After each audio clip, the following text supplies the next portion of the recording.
Olá, estudantes da primeira série do ensino médio, sejam bem-vindos a mais uma aula de História aqui no Centro de Mídias. Eu sou a professora Luíse Coutinho e hoje nós teremos mais uma aula aí de retomada de conteúdos do primeiro, segundo, terceiro bimestres para você, estudante que está retornando às atividades presenciais, para você, professor que quer um material de suporte para apoiar esses estudantes e também para vocês, professores e estudantes que estão acompanhando a nossa programação desde o início aqui do Centro de Mídias. Fica uma aula aí de retomada, de revisão de conteúdos.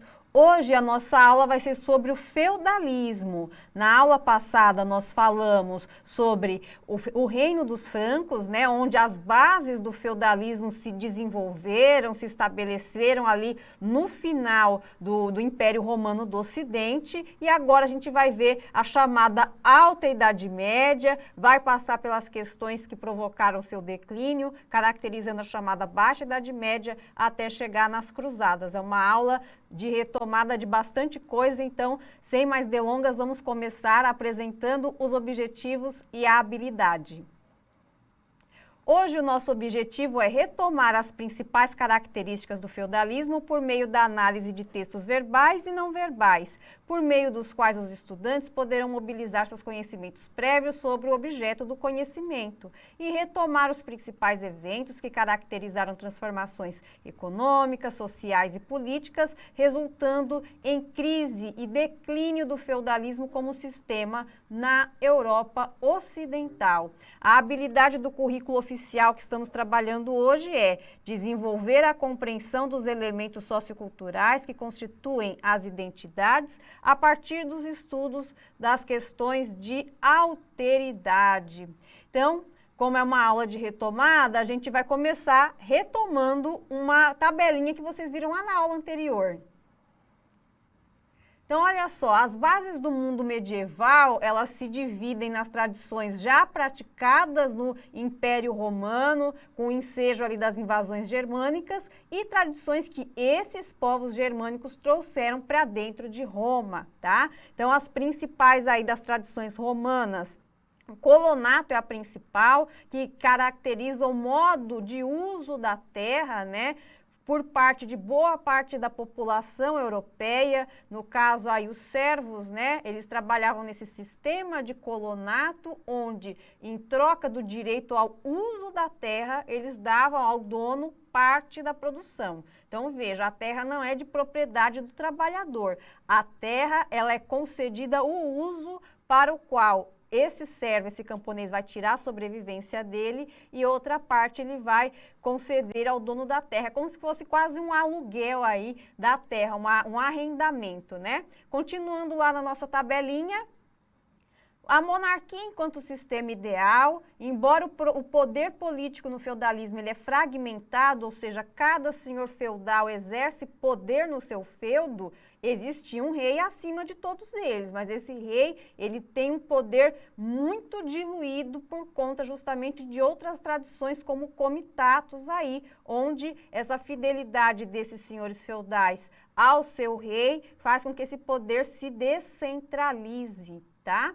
Então, já que eu falei dele, tá aí o comitatus, essa relação dos germânicos, né, entre os seus povos com os seus líderes, né? Os povos germânicos que invadiram Roma, eles tinham ali uma fidelidade àquele líder que os conduziu para dentro do território, né? Muitos vieram para Roma por uma questão de sobrevivência, né? E aí essa relação justamente de fidelidade ao líder fez com que minasse o poder do imperador de Roma, uma das causas aí do fim do Império Romano.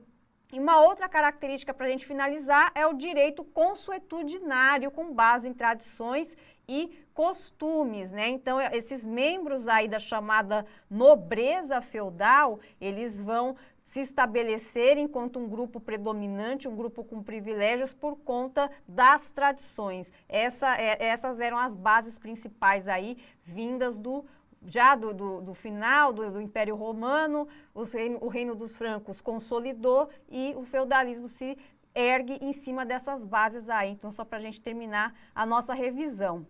Vamos agora falar do feudalismo, né? O nome feudalismo, que vem de feudo, né? E o feudo ele tem uma dupla característica dentro desse cenário aí da chamada Idade Média. Então a gente vai falar primeiro do feudo enquanto propriedade rural. Vamos lá? Então, todo mundo falava o seguinte, a propriedade rural aqui, as terras do senhor feudal, a gente chama de feudo. Então, o feudo era todo o conjunto, como vocês estão vendo aí na imagem, né?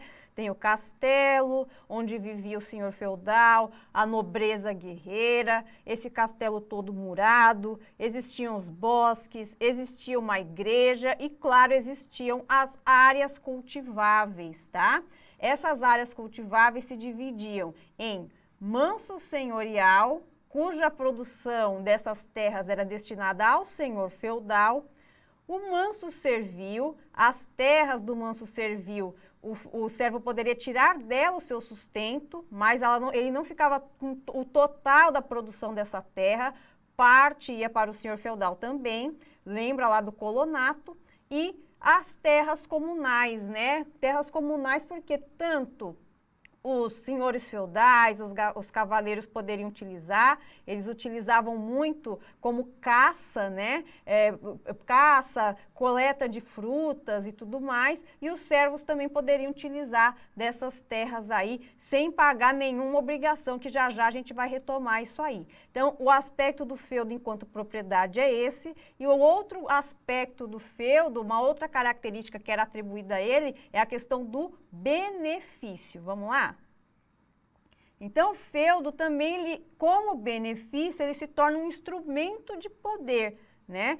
O senhor feudal é o proprietário das terras e ele, quando quer que alguém lhe preste algum serviço, ele doa parte dessas terras em troca desse benefício que ele vai receber. Então, é por isso que a gente caracteriza o feudo como esse instrumento de poder. Então, veja a definição de feudo que desde a Roma antiga, né, eles falavam de benefício, né, que significa um benefício, né, um bem, uma vantagem, né, que se recebe.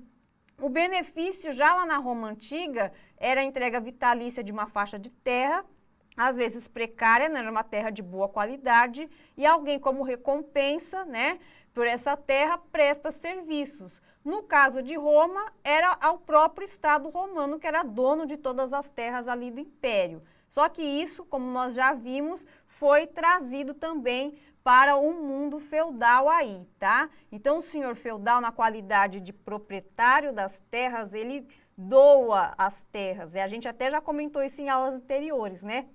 Quem está doando está perdendo. Pelo contrário, quem está doando está exercendo poder sobre quem recebeu essa terra, porque o vassalo, que é quem recebe o benefício, fica devendo favores aí para esse senhor feudal. Nem sempre o feudo era uma parte de terras, era um pedacinho de terra, não. Poderia ser o direito de cobrar imposto em algum lugar, né? Um pedágio, vamos dizer assim, e outros benefícios que o senhor feudal poderia conceder a seus vassalos aí. Tá?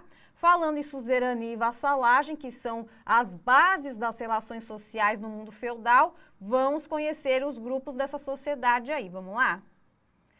Então, olha só, gente, quem está no topo da pirâmide social lá na Europa ocidental, na Europa feudal, é o clero, é a Igreja Católica. A gente viu na aula passada que desde o reino dos francos, né, a Igreja Católica e os reis vieram numa relação de aproximação e quando chega aí essa alta Idade Média, o clero já é uma grande instituição, né? Isso já desde o Império Romano também, desde o fim do Império Romano, a Igreja Católica preencheu vazios de poder deixados aí pelo antigo Império e aí ela está nesse topo da pirâmide, tá?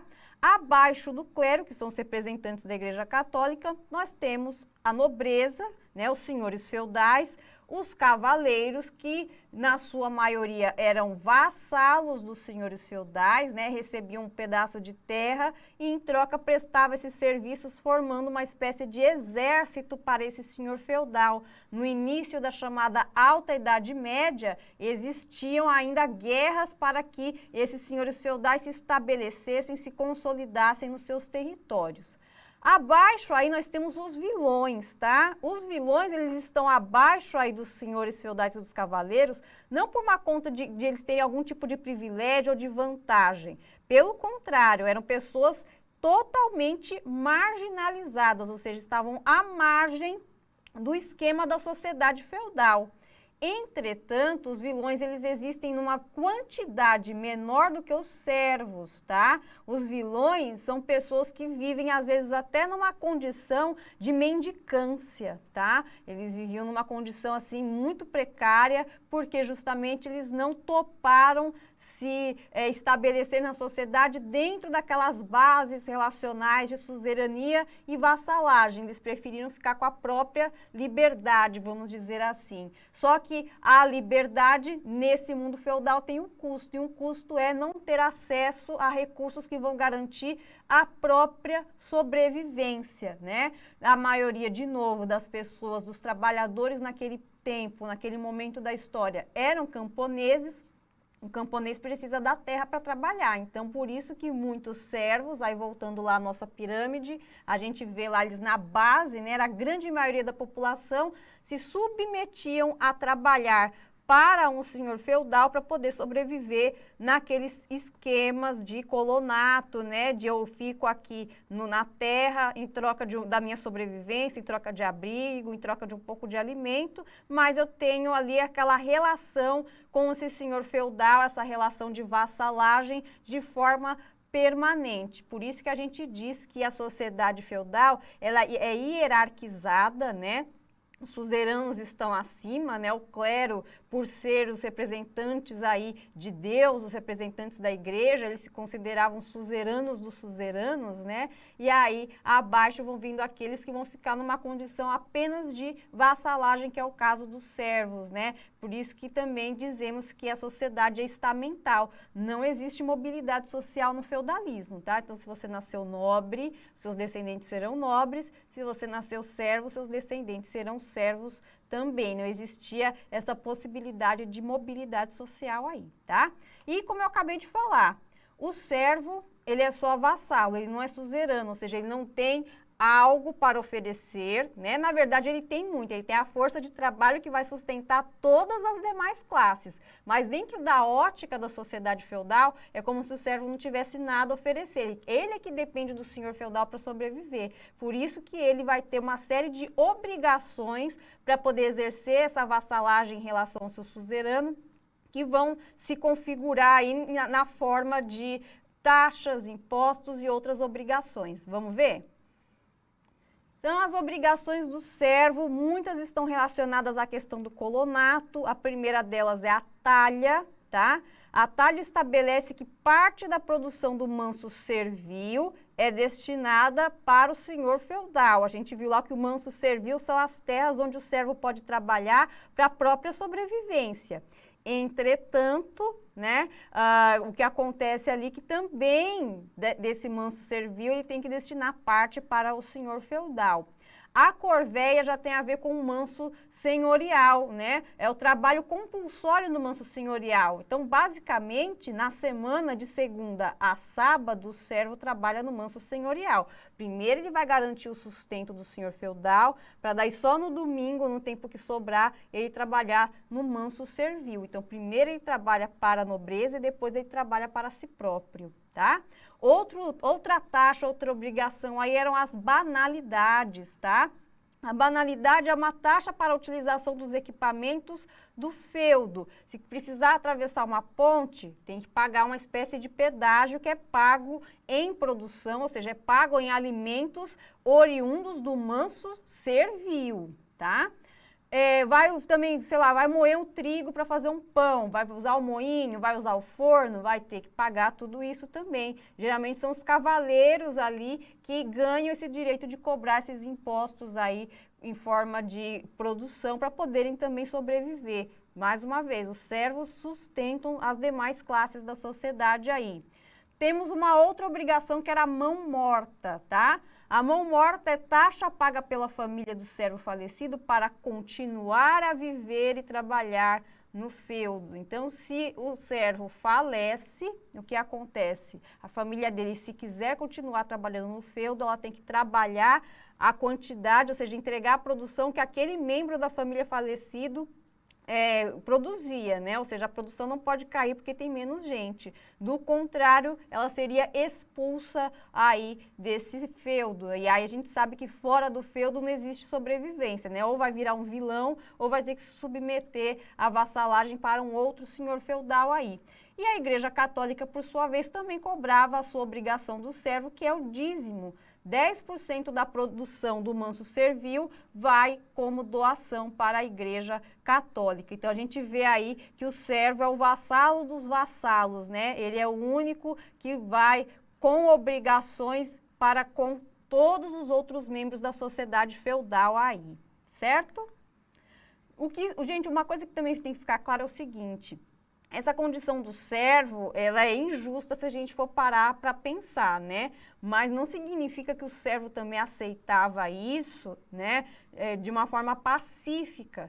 Principalmente no final da Idade Média, né, que a gente chama de Baixa Idade Média, houveram revoltas camponesas aí, tá? Um exemplo delas é o Grande Levante de 1381, né, que aconteceu ali na região da Inglaterra, e esse Grande Levante teve várias causas, incluindo essas tensões socioeconômicas e políticas, ou seja, os servos não estavam satisfeitos com essas relações aí. Durante um tempo, vamos dizer que colou, mas com avanços dentro da própria sociedade, né? Outras questões que foram geradas, como a peste negra, né?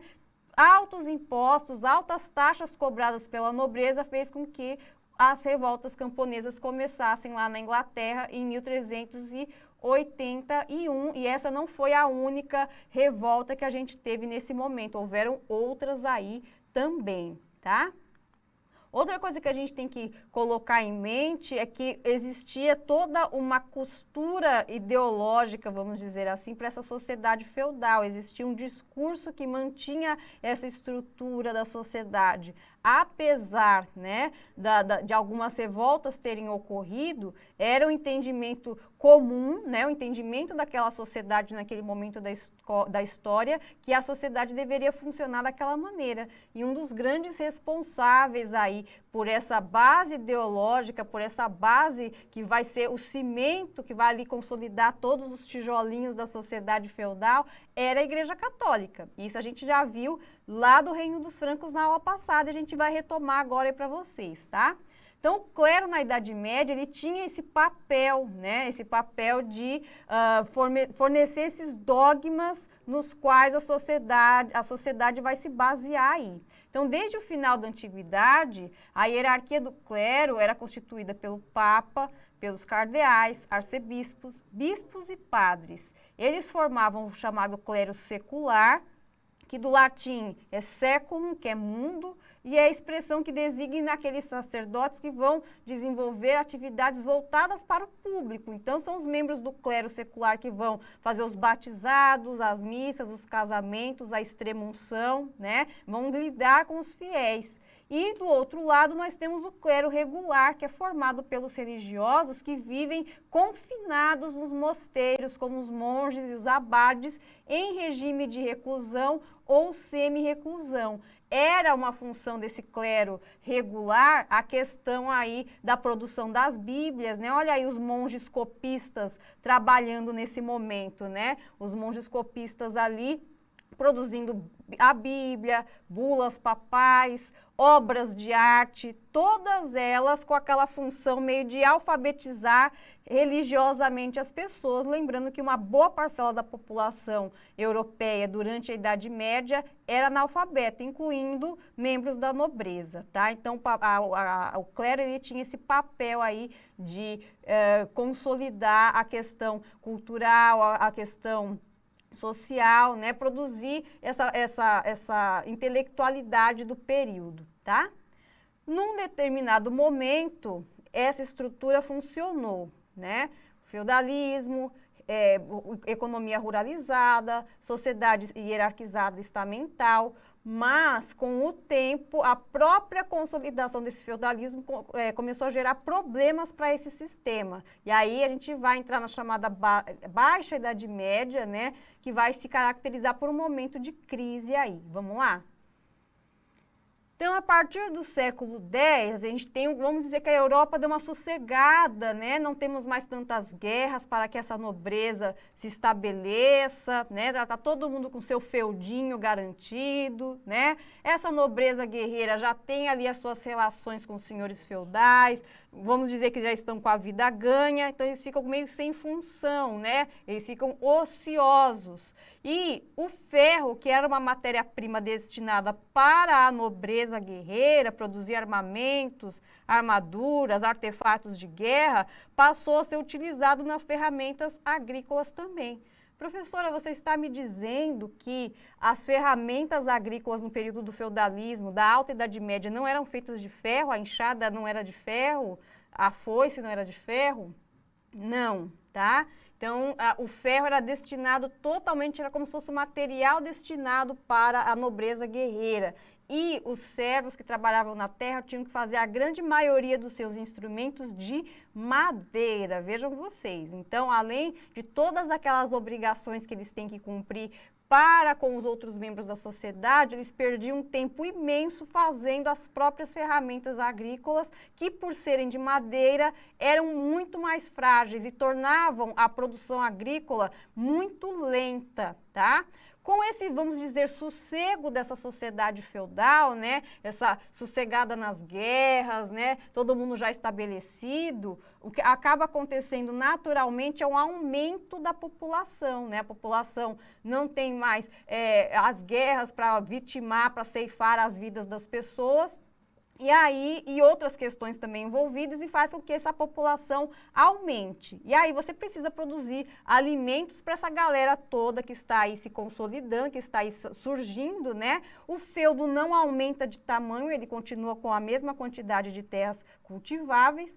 As ferramentas agrícolas precárias passam a ser de ferro justamente para garantir aí que mais produtos, mais alimentos sejam produzidos em menor tempo. E aí a primeira medida para contornar esse aumento populacional versus a quantidade escassa de terras cultiváveis, além da melhoria das ferramentas, também foi drenar pântanos, né? Derrubar os bosques e as florestas para aumentar a quantidade de terras cultiváveis. Essas foram medidas emergenciais aí, porém, outras precisaram ser tomadas para garantir que a produção agrícola atendesse toda aquela população aí do feudo que está cada vez mais crescendo. Então, vamos ver quais foram essas medidas aí. Então, além das inovações técnicas com as ferramentas de ferro, a gente também tem vamos dizer, a invenção, entre aspas, porque já era uma coisa que existia, mas foi abandonada durante a Idade Média, que é o arado de tração animal. Lá no Egito Antigo, por exemplo, já se usava o arado de tração animal, mas dentro dos feudos isso não acontecia. Com essa crise, passou a voltar o uso da charrua, que é esse arado de tração animal, que vai conseguir arar a terra numa quantidade maior aí de diária e em menor tempo. O moinho d'água começou a ser utilizado no processamento aí de grãos, né? A drenagem dos pântanos e a derrubada de florestas, que eu falei com vocês agora há pouquinho, e o sistema trienal, que eu não vou nem explicar, porque como é uma aula de retomada, eu vou deixar essa pergunta para vocês responderem aí. Vamos lá? Então, vocês estão vendo esses três gráficos pizza aí, são um exemplo de como funcionava esse sistema trienal, tá? Então, no chat ou com os professores de vocês vão apontar aí quais eram os objetivos e as consequências da adoção do sistema trienal na agricultura da Baixa Idade Média. Em 3 minutos a gente volta.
voltamos aí.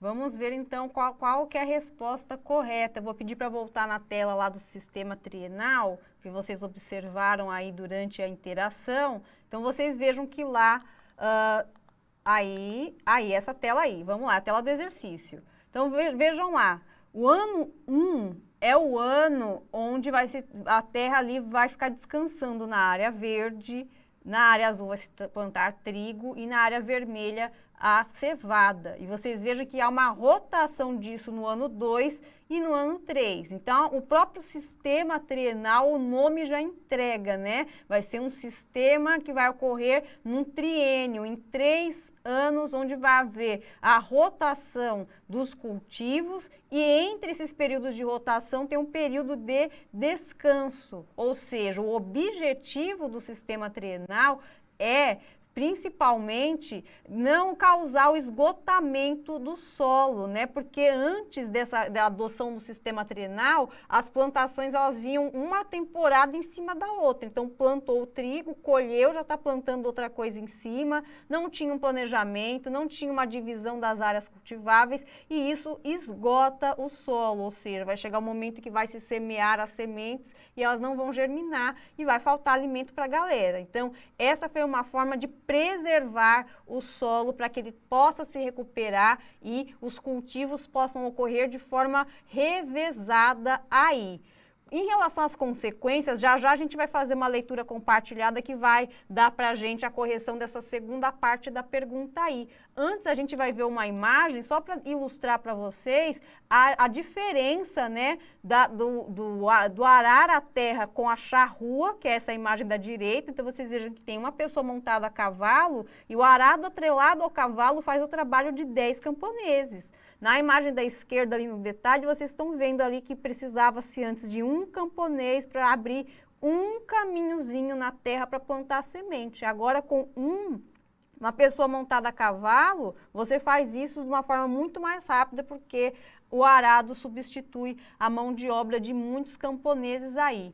Mas, professora, esse emprego da charrua, por exemplo, será que não desempregou pessoas no campo? Será que, de repente, os servos ficaram sem função? A gente já vai ver isso aí, tá? Então, olha só. Lembra que eu falei que a gente ia fazer uma leitura compartilhada rapidinho? Chegou a hora. Então, sobre as consequências do sistema trienal e dessas inovações técnicas na agricultura, quais são? Essas inovações melhoraram a qualidade de vida da população, que agora trabalha menos horas por dia. Com o sistema trienal, passou a ter acesso a uma maior variedade de alimentos. Lembra que a gente viu lá que eles revezavam os cultivos, uma hora é trigo, outra hora é cevada, outra hora é outra coisa.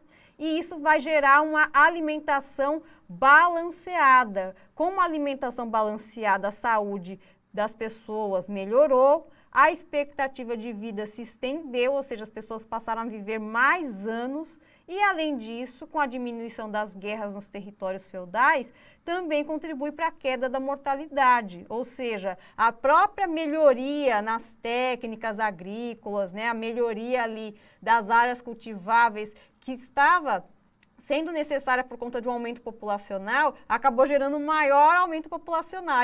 Aí que a população começou a crescer, começou a ter uma expectativa de vida maior, e aí vai ter de novo aquele problema, né? Muita gente e pouco feudo. Os servos, né, que a gente acabou de problematizar, será que eles ficaram desempregados, eles ficaram sem lugar dentro da sociedade? Não, eles começaram a se reinventar dentro da estrutura social e principalmente econômica do feudo. Vamos continuar lá a nossa tela.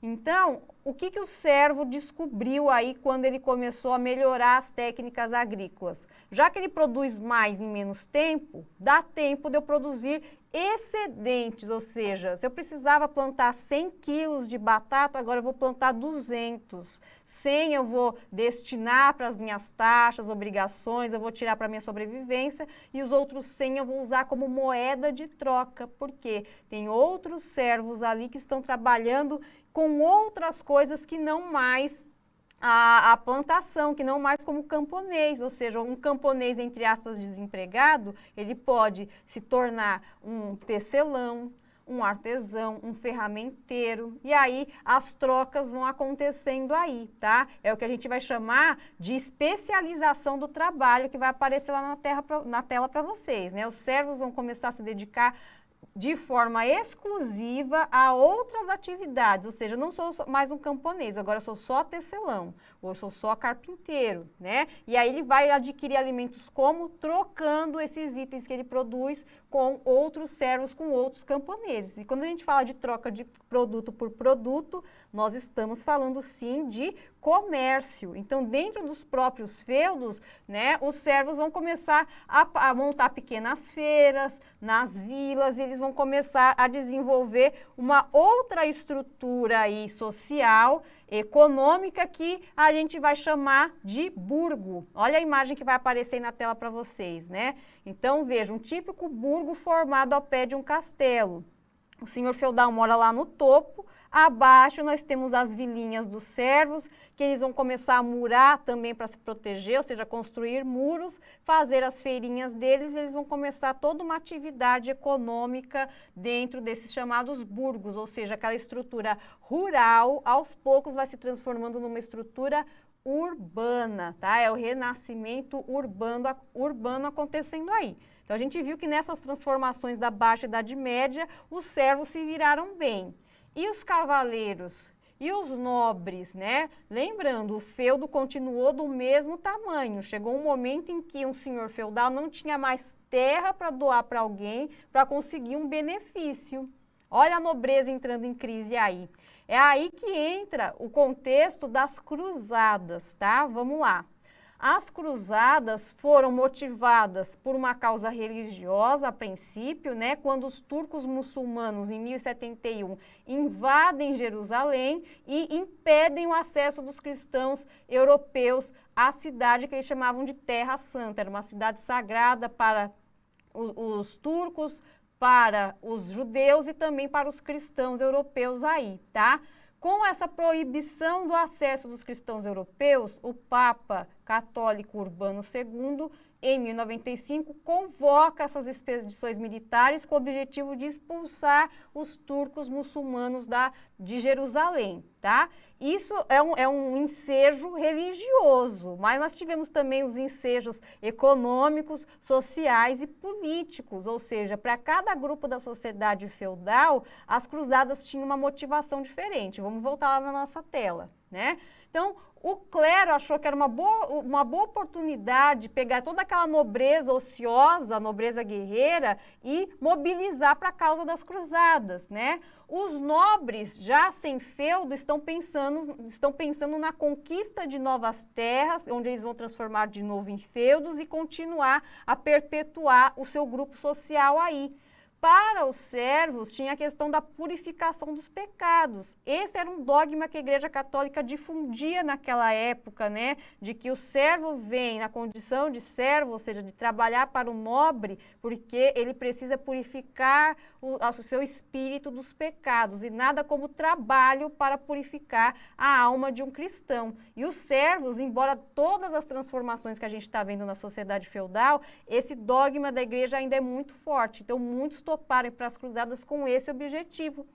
E os burgueses, né, aqueles que já estão se dedicando ao comércio, estão de olho, claro, numa expansão comercial aí, estão vendo uma oportunidade de um intercâmbio, de troca de mercadorias e também de novas oportunidades de negócios em outras regiões do mundo lá, tá? Ao todo, foram cerca de 12 cruzadas. A primeira delas foi bem sucedida, né?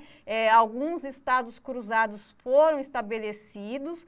Entretanto, os turcos acabaram revertendo as conquistas da primeira cruzada, e isso gerou necessidade de outras cruzadas aí. Então, nessa imagem que vocês estão vendo, é uma representação da tomada de Jerusalém durante a primeira cruzada, em 1099, em um manuscrito medieval. Lembrando que essas iluminuras, essas ilustrações, eram a Igreja Católica, os monges copistas que produziam aí. Então, eles também ajudaram a documentar esse período da história. Com isso, como eu falei com vocês, né, outras cruzadas foram necessárias e nem todas foram tão bem sucedidas quanto a primeira, e isso por vários motivos, tá? Então, a gente tem uma leitura histórica que, no geral, as cruzadas foram um projeto meio fracassado aí da Igreja Católica. Por quê? Vamos dar uma olhadinha na tela. Então, o primeiro motivo é que a maior parte do contingente dos cruzados era formado por servos que não possuíam armamentos e treinamento, tá? Então, sem brincadeira, existiam servos que iam lutar com os próprios instrumentos agrícolas, né? Não tinha armadura para eles, não tinha cavalo, né? E isso era destinado à nobreza, tá? Então, os servos não tinham condições de lutar em pé de igualdade com os turcos muçulmanos, que tinham uma superioridade militar em relação aos exércitos cruzados, como a gente está vendo lá na nossa tela, continuando aí, tá? Outra questão foi a ingerência do papado em conter a truculência dos cruzados em diversas ocasiões, né, exercida contra os próprios cristãos. Na prática, o que eu estou querendo dizer? Houveram aí conflitos entre os próprios exércitos cruzados, lembrando que eles foram também buscando terras e eles começaram a guerrear entre si dentro de Jerusalém, né? Ou em outros territórios que eles foram ocupando ao longo das cruzadas aí. Então, no geral, foi um projeto que não teve muito êxito nesse sentido de retomar a Terra Santa, mas houveram consequências a essas cruzadas, tá? Vamos dar uma olhadinha para a gente finalizar a nossa aula. Houve a abertura de novas rotas comerciais, né? As especiarias do Oriente, os artigos de luxo começaram a ser trazidos deste Oriente para a Europa. A Europa começou a participar do comércio do mar Mediterrâneo, que era antes dominado por árabes e africanos.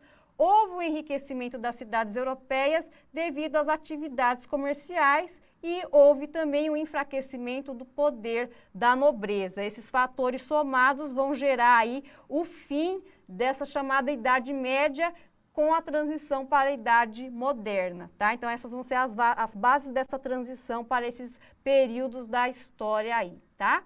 Vamos finalizar indicando para vocês uma atividade do caderno do aluno, para que vocês retomem essas atividades aí do segundo bimestre, do terceiro bimestre, para aprofundar os estudos de vocês. Então, é a hora de tirar o print da tela, vai lá no caderno do aluno, retome as atividades aí. E, claro, pessoal, vou pedir aí para colocar na tela o QR Code e também o link para vocês avaliarem a nossa aula, certo? Muitíssimo obrigada pela presença virtual aqui de vocês e até a próxima. Tchau, tchau!